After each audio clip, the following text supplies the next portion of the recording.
Тие неправедно седат во затвор, изјавил Зоран Заев за германскиот весник Die Zeit.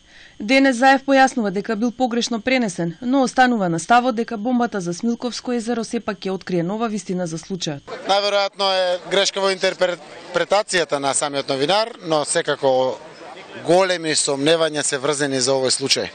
Тоа го објаснувам јас и во самото интервју и секако со обелоденувањето на вистината за Смилковското езеро или проектот на владата Монструм, како што го нарекува со кривичната пријава, ќе обелодени и болна вистина. Роднините на убиените по ветувањето на Заев дека ќе објави вистината за Монструм, чекаат со секоја нова бомба да чујат детали кои можеби би дале нова светлина на случајот. За Телма зборуваа на денот на поменот по погибијата на нивните синови.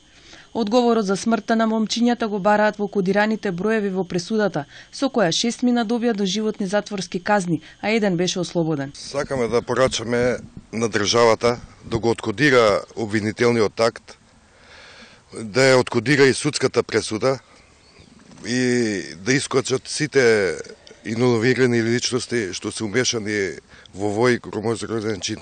Бараме воедно и апелацијата да ја убрза малце работава, бидејќи подолго време се кочи апелацијата.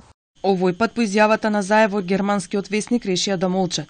Велат дека го имаат во раце случајот, но додека лидерот на опозицијата не ја пушти бомбата, нема да коментираат. Очекуваат Заев да го исполни ветувањето што им го дал на единствената средба која имале пред неколку месеци. Од државата бараат да ја реализира екстрадицијата од Косово на директните извршители, за да ја кажат вистината и да ги расчистат сите сомнежи за тоа кој се е вмешан во убиството.